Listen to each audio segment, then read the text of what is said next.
नमस्कार, health conference में स्वागत है आपका। मैं हूं प्रियंका और आज हम बात करेंगे कोरोना का अंत निकट।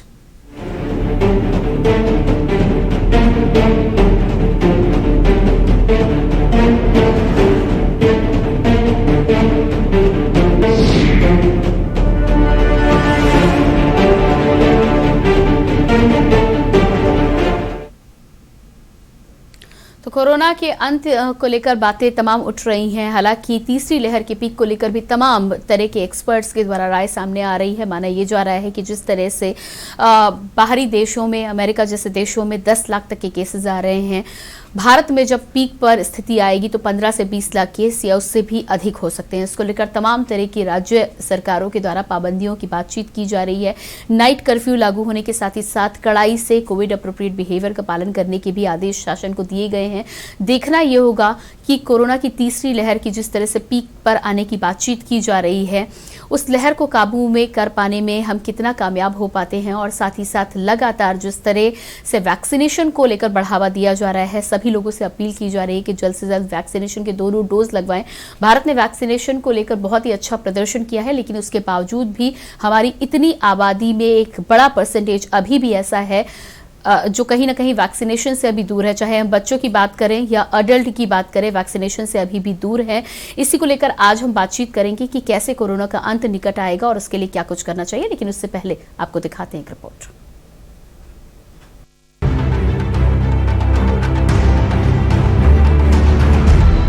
लंबे समय से लोग कोरोना के कहर का सामना कर रहे हैं, डर के साए में जिंदगी जी रहे हैं और अभी भी इससे किसी प्रकार की राहत की कोई आसार फिलहाल नजर नहीं आ रहे। पहली लहर, दूसरी लहर, तीसरी लहर, मानो जिंदगी खौफ की लहरों पर सवार है, आहिस्ता आहिस्ता गुजर रही है। इस बीच स्वीडन से आ रही एक खबर ने दुनिया भर के शोधकर्ताओं को सोचने पर मजबूर कर दिया है। स्वीडन शोधकर्ताओं ने खोज में बड़ा दावा किया है। शोधकर्ताओं ने एक खास जीन वेरिएंट का पता लगाया है जो गंभीर कोरोना संक्रमण से बचा सकता है। शोधकर्ताओं के नेतृत्व में एक अंतर्राष्ट्रीय टीम ने विभिन्न मूल के लोगों का अध्ययन करके इस वेरिएंट का पता लगाया है। अध्ययन में सामने आया कि ये जीन कोरोना संक्रमण के असर को प्रभावित कर सकता है। स्वीडन में कारोलिंस्का इंस्टीट्यूट शोधकर्ता जेनिफर हॉफमैन ने कहा कि अफ्रीकी मूल के लोगों में मौजूद समान सुरक्षा ने हमें डीएनए के विशेष जीन वेरिएंट RS1077467G की पहचान के लिए प्रेरित किया, जो कोरोना के खिलाफ सुरक्षा प्रदान करता है। शोधकर्ताओं ने कहा कि अफ्रीकी मूल के 80% लोगों में यह प्रोटेक्टिव वेरिएंट पाया गया। शोधकर्ताओं के मुताबिक protective gene variant RS1077467 gene OAS1 द्वारा इनकोड किए गए प्रोटीन की लंबाई को निर्धारित करता है। प्रोटीन का ये लंबा वेरिएंट SARS-CoV-2 वायरस, जो कोविड-19 का कारण बनता है, को तोड़ने में अधिक प्रभावी है। स्वीडन में कारोलिंस्का इंस्टीट्यूट के शोधकर्ताओं के दावों के बीच एक बार फिर से उम्मीद की किरण जागी है। क्या हमारी जिंदगी से कोरोना का डर खत्म होगा? क्या फिर से हम बेखौफ जिंदगी जी पाएंगे? क्या ये खास जीन कोरोना को पटकनी देगा? सवाल बहुत हैं और उन तमाम सवालों के जवाब भविष्य के गर्भ में हैं।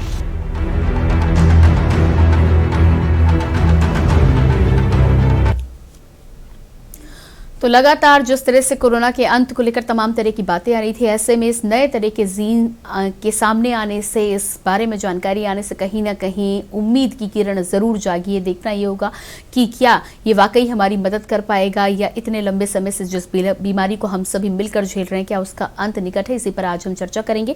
हमारे साथ प्रोफेसर डॉक्टर विकास मिश्रा, माइक्रोबायोलॉजिस्ट, जुड़ चुके हैं। बहुत स्वागत है आपका कार्यक्रम में। विकास जी, जिस तरह से अफ्रीकन कॉन्टिनेंट में स्पेशल जीन को लेकर स्वीडन की यूनिवर्सिटी ने यह दावा किया है, मैं आपसे यहां पर जानना चाहूंगी कि क्या वाकई में इस जीन के सहारे हम उम्मीद की किरण देख सकते हैं?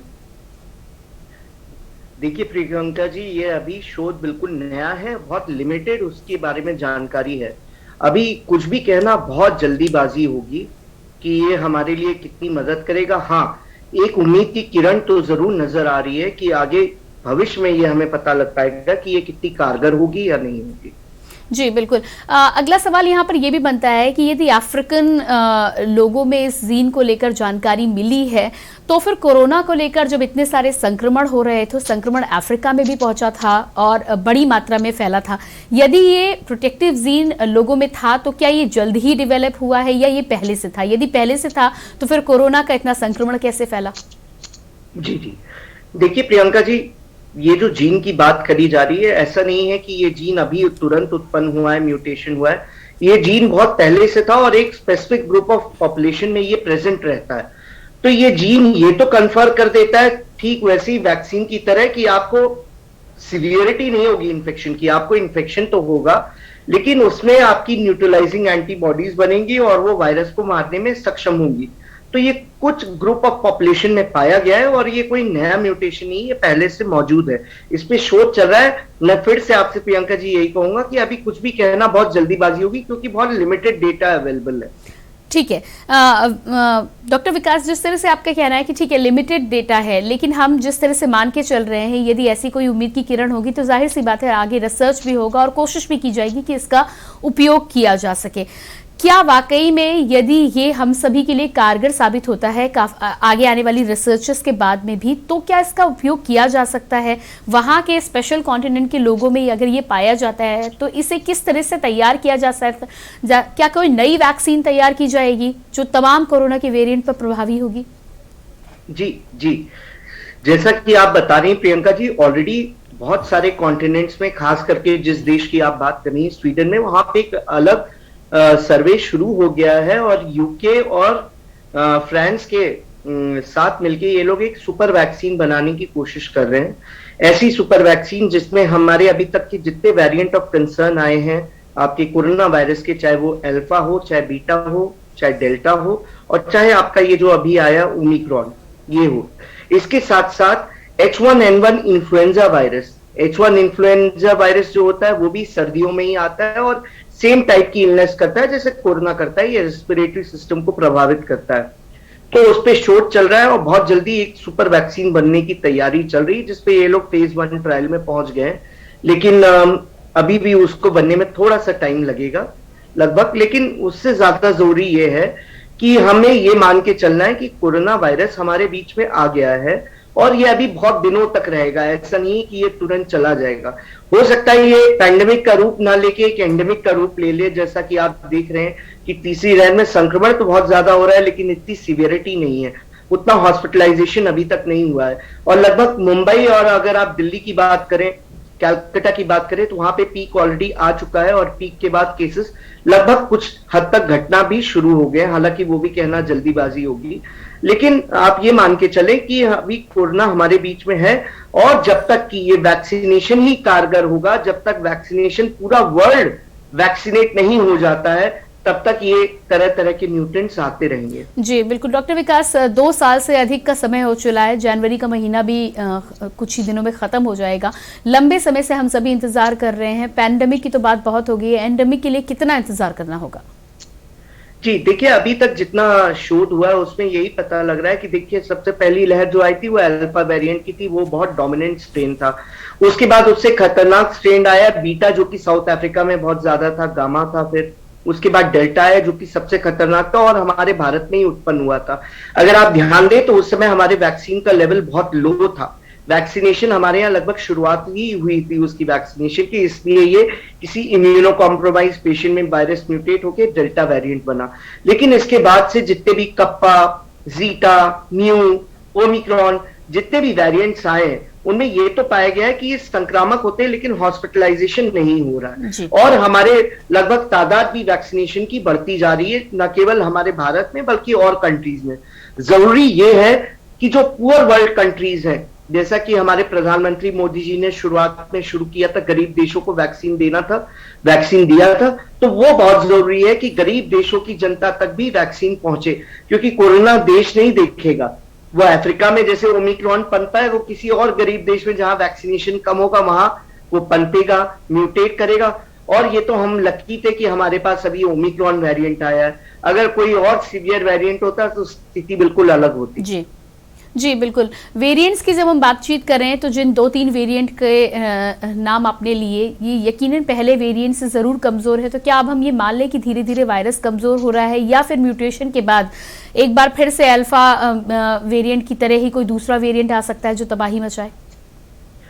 देखिए, अभी तक की जितनी हिस्ट्री है, जब कभी भी पैंडेमिक आया आज से 100 साल पहले, जैसे स्पेनिश फ्लू आया था, उसके बाद सन 2002 में सार्स आपकी ये आई थी, सार्स का एक पैंडेमिक हुआ था, तो उसमें यही देखा गया था कि एक लगभग लहरें जो पैंडेमिक की आती हैं वो 2 से 3 बार 4 बार आती हैं, उसके बाद धीरे धीरे हर्ड इम्यूनिटी पॉपुलेशन में डेवलप होना शुरू हो जाती है और ये वेरिएंट म्यूटेट होके अपने आप को कम सीवियरिटी वाला बना देता है और एक एंडेमिक हो जाता है। जैसे कि आपने देखा कि अब इन्फ्लुएंजा हमारे यहाँ एंडेमिक है, जो सर्दियों में ज्यादातर आता है और उसके बचाव का तरीका बहुत आसान है।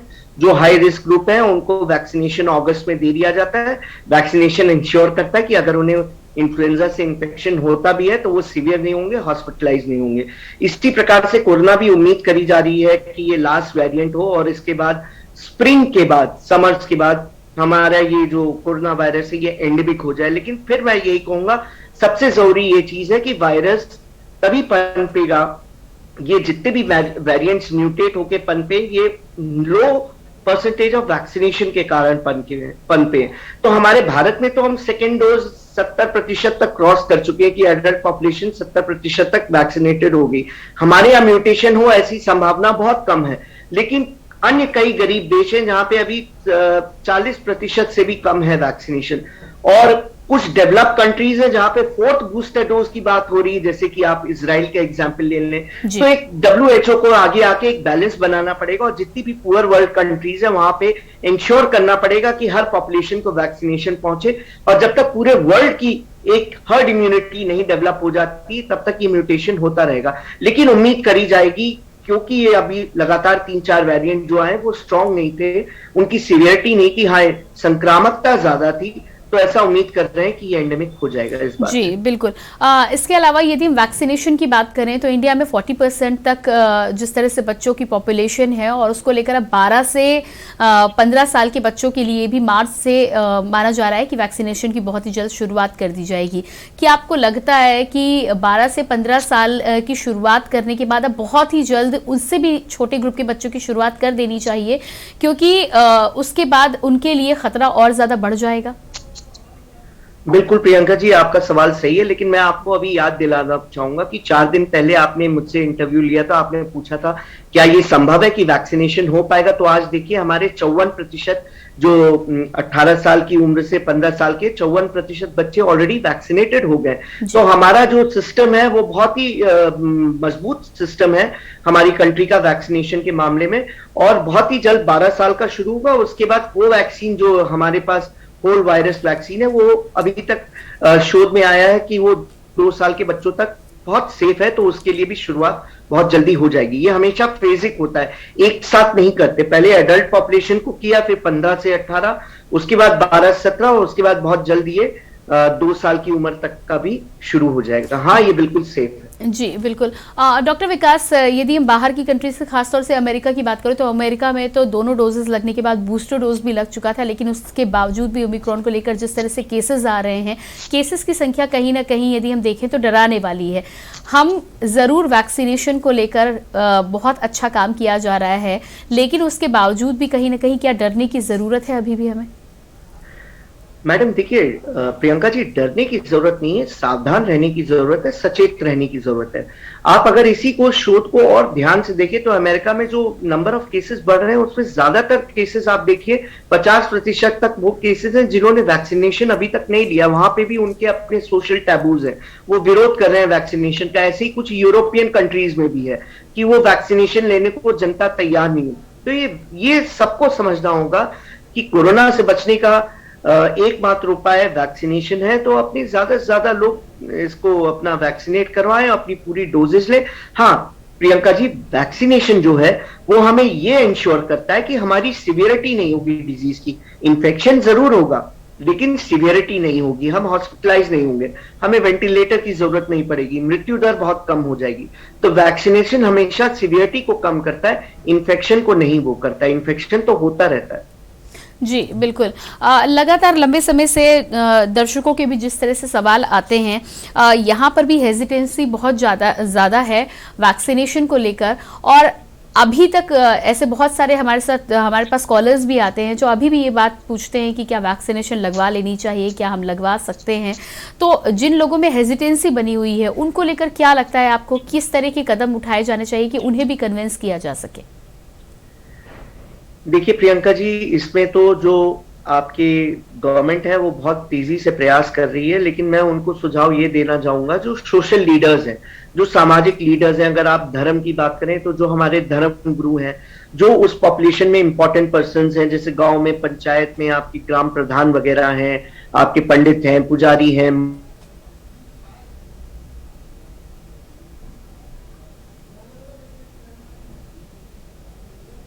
कोई वो नहीं होना। अगर ये लोग समझ जाएंगे, फिर ये लोग अपने आपस की पॉपुलेशन को, जो उनके एरिया को स्कोप करते हैं, उस एरिया के जो पॉपुलेशन है उसको वो करेंगे, जागरूक करेंगे, और जागरूक करने के बाद ज्यादा से ज्यादा जनता वैक्सीनेशन करवाएगी। इसके साथ साथ हमारे जो पॉलिटिकल लीडर्स हैं उनसे भी ये अनुरोध होगा कि आप वैक्सीन को पॉलिटिकली ना खींचे। ये वैक्सीन सबकी है, हमारे साइंटिस्ट, हमारे डॉक्टर्स ने बहुत मेहनत करके बनाई है, and we are very proud कि हमारे पास 5 वैक्सीन मौजूद हैं। तो वैक्सीनेशन को पॉलिटिकल सिस्टम, सोशल लीडर्स, सब लोग मिलकर एक साथ जागरूक करेंगे सरकार के साथ, तो ये बहुत होगा। हाँ, डॉक्टर्स का यहाँ पे रोल होता है कि वो जनता को ये जागरूक कर सके कि ये बहुत सेफ प्रोसेस होता है। इसमें फेज ट्रायल होता है, फेज 1, फेज 2, फेज 3। जब फेज 3 ट्रायल कंप्लीट हो जाता है तो सारा data director general of control organization के पास जाता है। उसके बाद वो साइंटिफिक कमेटी इसको अप्रूव करती है कि ये सेफ्टी है कि नहीं है, तो इसको। और अभी भी आप देखिए, जितनी भी वैक्सीन है सरकार ने इमरजेंसी अप्रूवल किया है, कॉमर्शियल अप्रूवल अभी तक नहीं हुआ है। लेकिन आपने अभी तक जितना डेटा अवेलेबल है, 0.0001% साइड इफेक्ट्स आए हैं। तो वैक्सीनेशन बहुत जरूरी है, सेफ है, सबको वैक्सीनेशन अपना कराना चाहिए। जी बिल्कुल। डॉक्टर विकास बने रहिएगा आप हमारे साथ। एक छोटे से ब्रेक के लिए यहाँ पर रुक रहे हैं। तो हेल्थ कॉन्फ्रेंस में आज हम वैक्सीनेशन के साथ ही साथ जिस तरह से जानकारी सामने आई है कि स्वीडन में रिसर्च के बाद एक नए जीन के बारे में जानकारी मिली है जो कहीं ना कहीं कोरोना के अंत की ओर हमें ले जा सकता है, उस पर भी चर्चा कर रहे हैं। लगातार बने रहिए, वापस लौट कर आते हैं।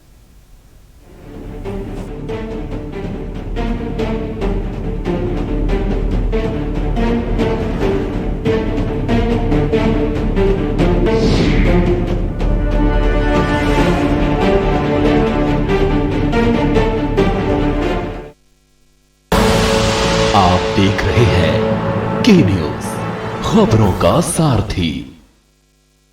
जुबान के लिए उड़ चला गैरों की ज़मीं पर, खुशबू अपने पन की ढूंढता। और दूर कितना भी जा, इस जुबान से दूर ना जा पाओगे। रुमर बोलो जुबान केसरी। आप देख रहे हैं के न्यूज, खबरों का सारथी।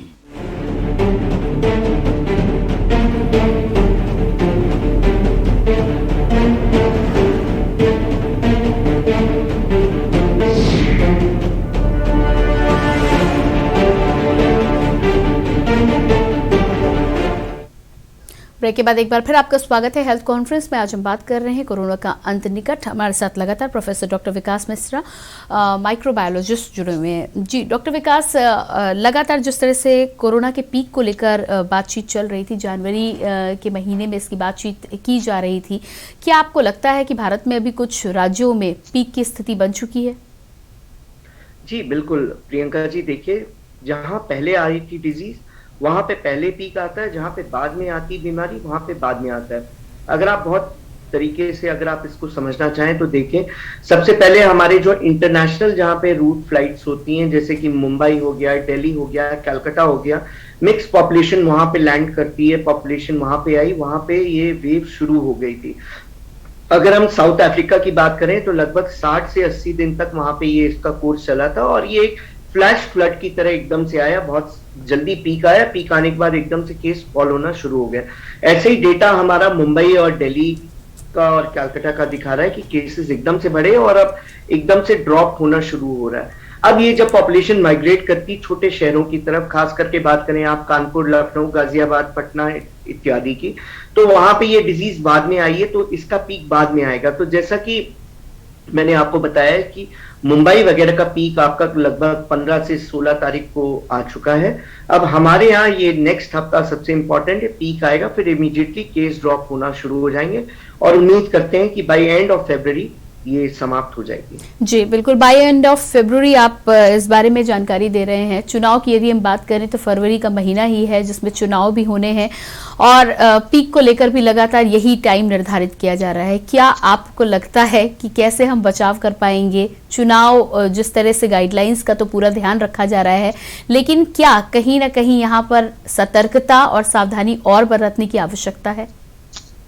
प्रियंका जी, ये बहुत जरूरी है। न केवल चुनाव, जैसे हमारा कुंभ का मेला है अभी जो आने वाला है और ये सब जो चल रहा है, उसमें हमेशा हमें ये ध्यान रखना है कि जब कभी भी हम भीड़ भाड़ में जा रहे हैं तो इसका सबसे अच्छा तरीका ये है कि हम, क्योंकि ये रेस्पिरेटरी वायरस है, सांस के द्वारा फैलता है, जाना बहुत जरूरी है, तो N95 मास्क लगा के हम अपने नाक और मुंह को अच्छे से पैक कर लें जिससे कि वायरस अंदर प्रवेश ना कर पाए। इसके साथ साथ अगर हमारी और ज्यादा कांटेक्ट टाइम ना हो भीड़ में, मुश्किल से मतलब वोट डालने के लिए अगर आपको जाना भी है तो 10 से 15 मिनट आपको लगने, उसके बाद तुरंत आप आए और सोशल डिस्टेंसिंग फॉलो करते हुए अपने घर में आए, अपने आप को सैनिटाइज करें, कपड़े अपने डिसइंफेक्ट करें और उसके बाद हाथ अच्छे से धो के उस N95 मास्क को सुखा दें और फिर आप अपने साफ हाथों से अपने नाक और मुंह छू सकते हैं।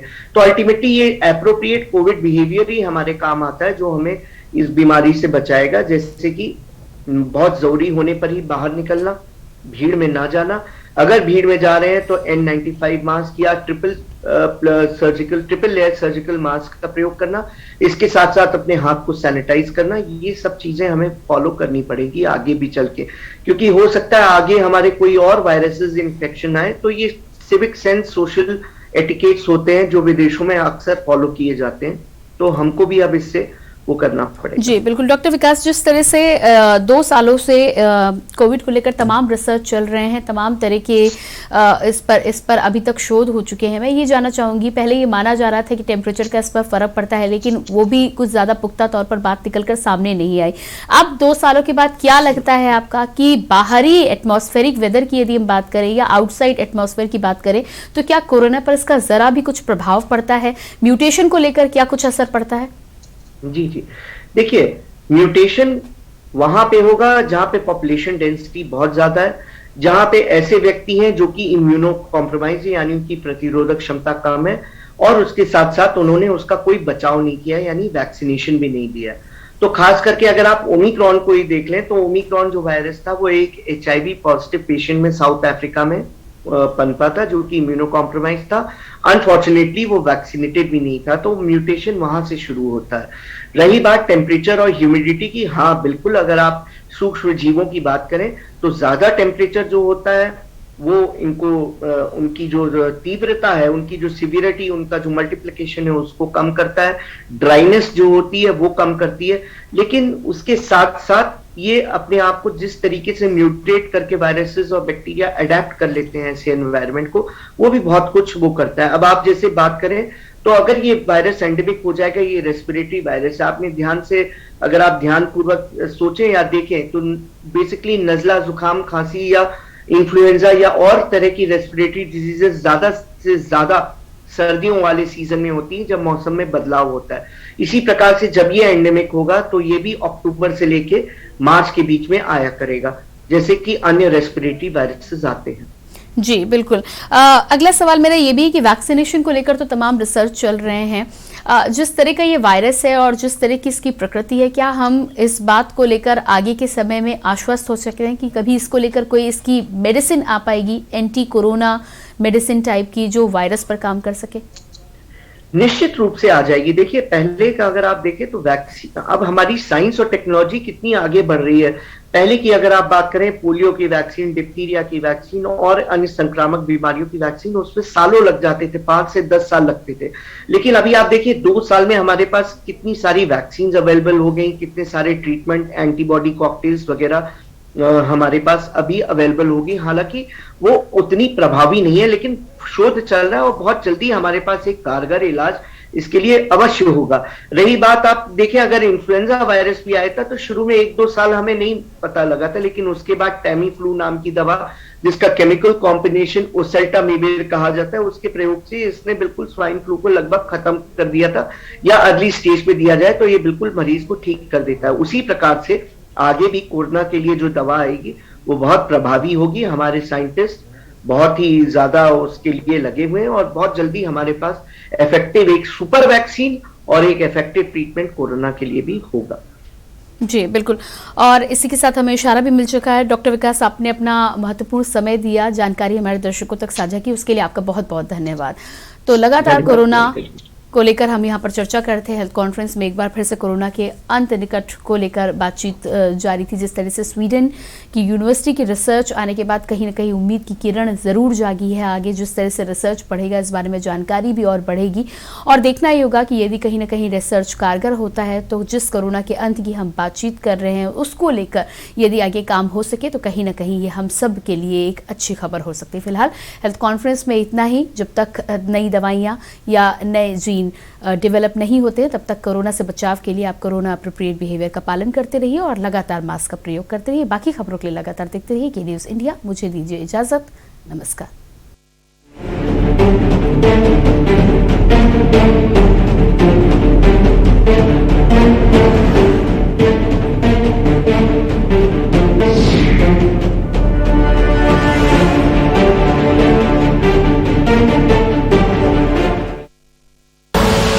आप देख रहे हैं के न्यूज़, खबरों का सारथी।